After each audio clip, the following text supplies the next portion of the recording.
Come on out to Mississauga, it's the greatest place around. Where on a quiet evening you can watch the sun go down. And if you should need a friend, there are plenty to be found. That's why everybody loves that good old Mississauga. Hello, and thank you for joining us here on Ask a Historian. I'm Matthew Wilkinson, historian with Heritage Mississauga. Please send in your questions to history@heritagemississauga.org as we explore the stories and history of Mississauga together. Like, subscribe, and follow us and stay up to date on all the heritage happenings with Heritage Mississauga. As part of this program, we will be exploring memories, moments, and milestones from the past 50 years with past and present civic leaders as part of the City of Mississauga's 50th anniversary. On this week's episode, we are excited to be joined by former City of Mississauga Councillor Katie Mahoney as we explore her personal perspectives of moments and milestones for the City of Mississauga's 50th anniversary. Thank you, Katie, for joining us here to wander down a little bit of memory lane on Mississauga through your eyes. And I just really appreciate you taking the time to join us. It's absolutely my pleasure. Thank you, Matthew. So let's just jump right in. I know you're not born here, but you've been a long-time resident. When did Mississauga become home to you? Oh, the very early 70s. All three of our boys were born at the old Mississauga Hospital. And we sort of rented a couple of houses and then we bought in Air Mills. And I think Steve's parents had actually moved to Mississauga on just off the Queensway. Okay. And so we kind of knew it a little bit, but coming from Etobicoke, all of the friends and everybody said, "What are you going out there for?" It was like we were the Boondocks at the time. But come to find out, I mean, it was the Boondocks, but it's the Boondocks. It's a very special place. Yeah. And you've called Mississauga home since then, right? Like this has been your We've not moved out of Mississauga. No. Yeah. So what was the Boondocks?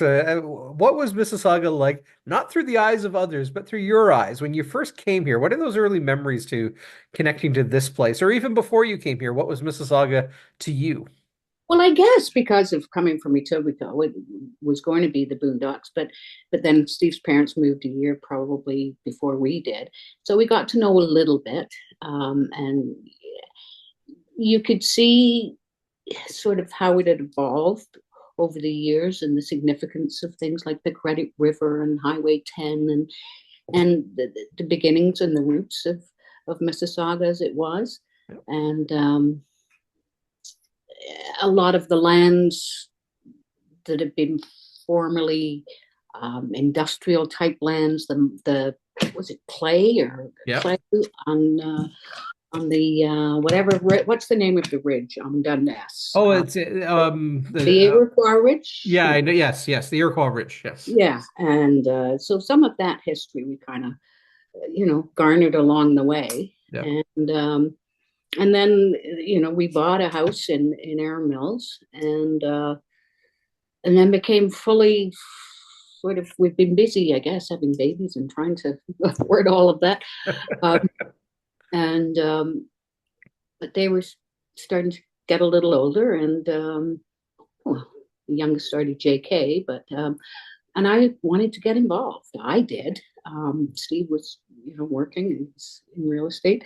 And so I just kind of jumped into things at the school, first of all, but I met a lot of people at Pierre Laporte, and Matt mentioned it in his interview. It's now St. Margaret of Scotland, but Pierre Laporte was lots of young moms and young families. It was crowded and busy and just a fun place to be. So volunteered there for a long time. And interestingly enough, I guess our house was probably 2 kilometers away from the school. But those were the days when your kids could walk to school. Absolutely. I don't ever remember being offered a drive, to be honest. No, I maybe drove to kindergarten. Yes. But if the brothers were around, the younger one got dragged with them. And if they had a doctor's or a dentist appointment after school, I might pick them up. But beyond that, No, they walked, and they walked all the way up Council Ring Road and through King's Mastings Park. Yeah. And back in those days, we had a dog then. Her name was Kelly. Kelly would wander the streets because you could let your dog wander the streets. So she knew what time they were coming home, and she'd trundle off and meet them in the middle of the park. And yeah, it was different days. I was gonna say different days. I want to try and paint the scene a little bit because I imagine you'll have good memories of this. But you move into Aram Mills. Aram Mills is a new community. I mean, here are dealing now with kind of the redevelopment of Aram Mills in a way sometimes, I think. And Yeah, so much. but you remember the sales center and that old McDonald's that was Oh, I remember those were the meeting spots, and yeah. The sales center, Cadillac Fairview put on all sorts of events in there. You Yeah. remember, Matthew, and the kids would be movies and oh gosh, yes, so many events that we were there all the time. And of course, Aram Mills had Tempo, the Aram Mills Residents Association. Sounds, yeah, a little right wing, but they were a great group of people. And actually, Steve got involved first with them, but I did a lot of volunteer work at the events that they put Right. on, you know. I'm also picturing the changes you would have come like on your arrival. Air Mills Town Center was but a dream. I mean, it hadn't yet been built, but you would have No, seen that be built in the middle of fields. We talk about Square One being oh developed yeah, in the the middle of cows on cornfields. the south side of Burnham Thorpe, the Yeah. cows field, and yeah, yeah. Yeah, no Burnham Thorpe Bridge. Right, right. Yeah. When you come from Merrill Mills along Burnham Thorpe, when we moved from the East End, and in order to move, we were very close to Burnham Thorpe, but of course we had to go all the way to Dundas Right. and go west on Dundas and then back up. I guess what Mills Parkway that was I don't know, wasn't very big then back in those days. I remember I have a fond memory of I don't know the timing of it, but my Uncle Tommy driving me on Eglinton Avenue, but we had to take the roundabout way because the Eglinton Avenue big bridge wasn't there yet. We crossed on the little Yeah, Barberton Road Bridge. that's Um, right. Yeah, yeah, I yeah. remember that. That's in my brain. Yeah, and you wouldn't have needed Burnham Thorpe at all from where you came, Yeah. but the idea that there was no Burnham Thorpe Bridge, but there was Riverwood then, Yeah. who lived there? The Riverwood There were the was chapels were in there, the Catholic Zycheks. State, Yeah. yeah. And I remember that as a volunteer with actually the Cancer Society, I'd done my canvassing and all of that, so there was a little reception at the Chapel Estate. I was in awe. Magnificent. And I tell people even now, and I'm telling you, I've been in the main room for about an hour before I noticed the grand piano. And that would have been a marvel because you were on council when the city acquired that. So you must have had that. Yes, Yeah. yeah, Yeah. yes. And I was so pleased that they did, and Yeah. so jealous that it was just outside my ward. But because it is a treasure, it is You an could have switched wards. I'm just saying. Yeah, I lived in Ward 8. No, that was And this segues not, and we've already talked about it a little bit, but what are some of those big changes over time that you've seen in Mississauga, like that were significant to you or significant in your mind to the development of the city? Like it's an endless question. I know you've been yeah. through probably the biggest transition our city's ever seen or ever will see, but some of the things that stick out on you. Obviously, you would have seen City Hall built. I know you were right on the beginnings of your career as councillor at that point, I think. Yeah, actually, I don't know if you knew this, but we were all at the opening of the new city hall with Oh, Fergie and Andrew, and that's a whole other story. But yeah, when all the whole family, because Steve was on council, he was a councillor, and that was quite an event. But I guess it's got to be the downtown. right. Um, yeah, downtown. I think some of the older areas, like Port Credit didn't used to be as vibrant, and it was a working man's town, Sure. and now it's such a vibrant place. You got to be there, Right. and I know that Lakeview will become that. Right. Hopefully, if things go as they were originally planned by the late great Jim Toby and the planners and Yeah. the developers. But those are things, yeah, share them all. That's one. That has changed a great deal in my lifetime, Sheridan Mall Oh over. gosh, Yeah. it has, yeah. I Yeah. remember, God, I remember being pregnant with Matthew and I got a job at it was Kmart, I guess. Kmart. Okay. For Christmas. I worked 3 weeks for Christmas at Kmart to get money to buy gifts or whatever. I remember who looked after the kids, but no, it was just one kid, yeah. Yeah, and downtown Yeah. and anything. And as you drive up Highway 10 now and see McCallion, the train, Yeah, the transportation. Hazel McCallion light rapid transit. That's Something. LRT, Yeah. yes. That and yeah, those are the big changes, and I think too the people. I mean, we're so much more diverse now than we were, Yeah. and that diversity is great. It's great. I mean, it really is. It's One of the things I was speaking with one of our new counselors yesterday, actually, and Counselor Natalie Hart, and she connected back. Natalie worked on my first campaign. You talked about that. She talked Yeah, about that. okay. But we reflected on the fact that, you know, the Mahonies here, not three generations, but certainly three family members in a row with your husband, yourself, and now your son. Kind of the first family of Mississauga politics. I mean, you've had someone in the councillor's chair from 1978 to the present. I mean, that is quite the Yeah, there was a short little break yeah. when we went, yeah, but yeah, pretty much. And Mississauga served us well, and we hope we serve Mississauga well. Well, Great. again, you think of those formative years, and we're reflecting here on the 50th anniversary of the city, and Yeah. the bulk of those 50 years, there's been Mahoney steering the ship at Oh, Ward. yeah, I guess, yeah. Oh, that is a long time, isn't it? Yeah. Oh, I wonder if I've got gray hair. Yeah.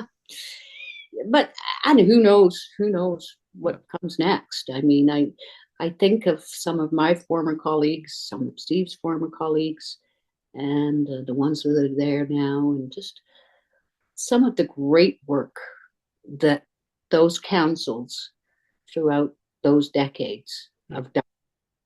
And there were some little fights and hiccups along the way, but at the end of the day, consensus was found.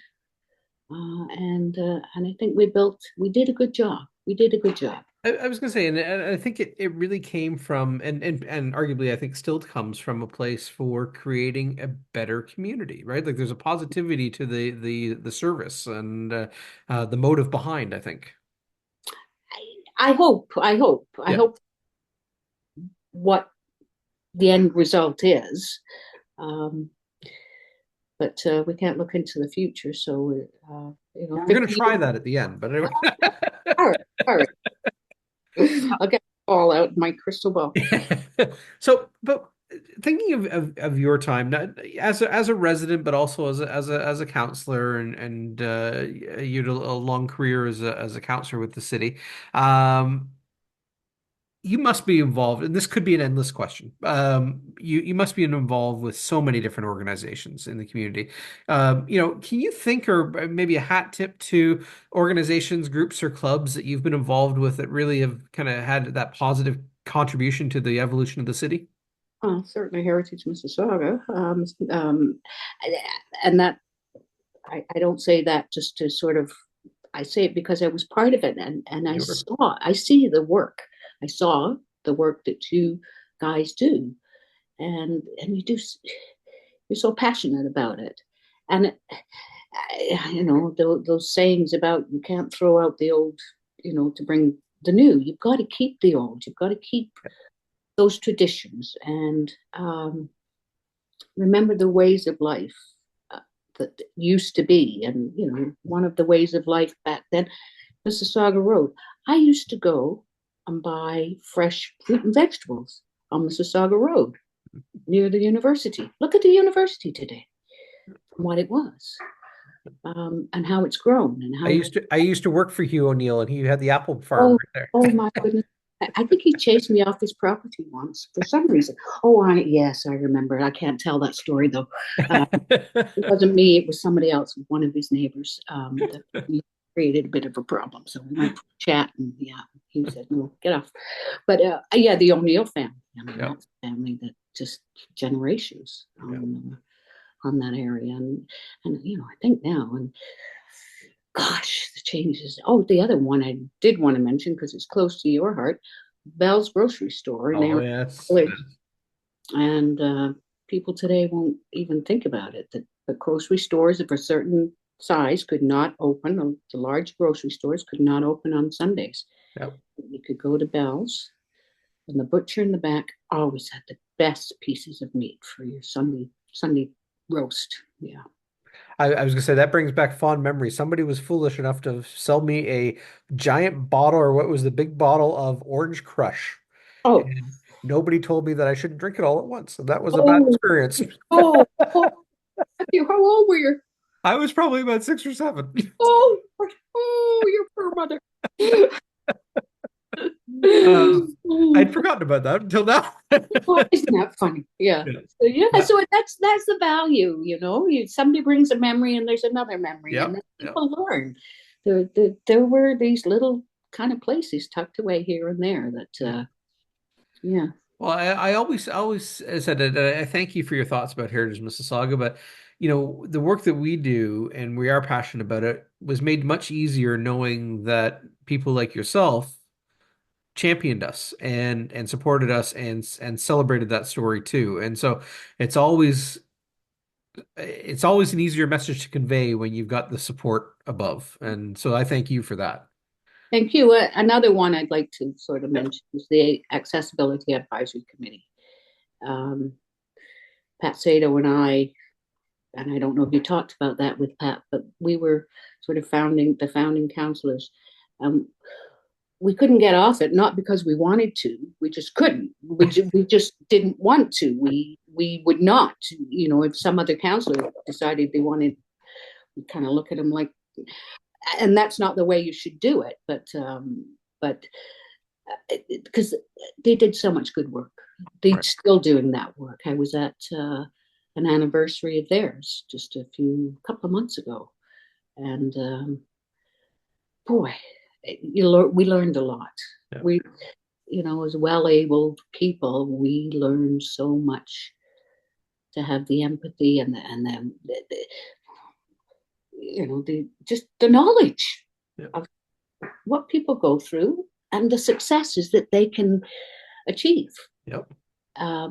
They don't say poor me. They say let's get out and do it. Well, and because you brought it up, I just want to. We interviewed Pat Sato earlier on this program, and you and her began together, and that must have been quite the root of mutual support and camaraderie that helps drive City Hall forward in a positive light. I know she spoke glowingly of you, and you had a long tenure together. Yeah, we had some good times. And some that we won't talk about, but yeah, we worked well as a team, sitting side by side. We were elected at the same time. We sat side by side. Obviously our wards touched each other, so we impacted each other a little bit. So and we always had a really good relationship, really strong, and it was so nice to see her again at the 50th anniversary event. And it was like we never really, 10 years hadn't passed. I'm sure. You have that long history together of something that was shared and a passion and a commitment that will forever unite you, I think. And, yeah.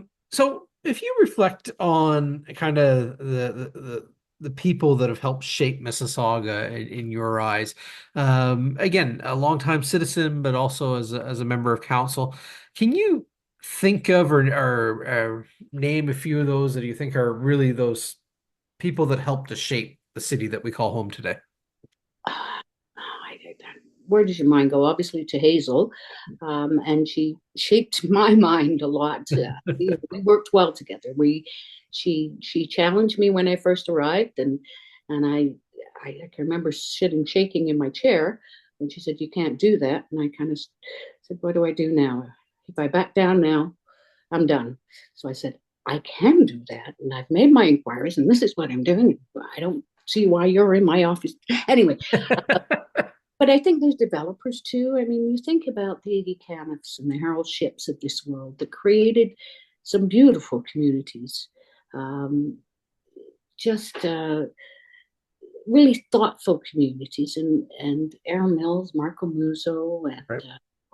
and Meadowvale, the new And Meadowvale, about and Peter Langer's group Peter and Langer's yeah, group. yeah, They cared about community, yeah.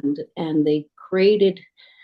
I walk a lot, and so I, quite often go to sort of parts of Aaron Mills and parts of Meadowvale that just the the amenities, the open spaces, and homes built around open spaces, and place to roam, place to relax and enjoy. It's not they're not congested. I guess there are those that would say those open spaces, maybe now it's time to build on them, but they did build communities. They didn't only build homes. Yeah.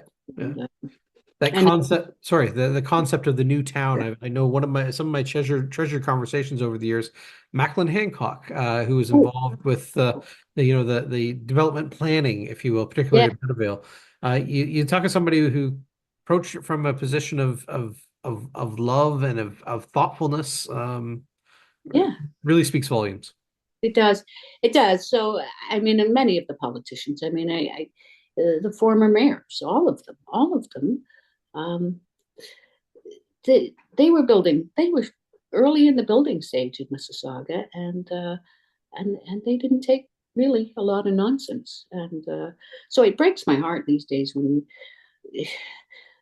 there's criticism for the way Mississauga's been built or run or is moving forward. And because I don't think that's not a legacy of Mississauga. Mississauga has always been forward thinking as a municipality, as a community, as of all of the communities, forward thinking, Yeah. and caring for the residents and creating those spaces and places for the residents and visitors. Yeah. Yeah.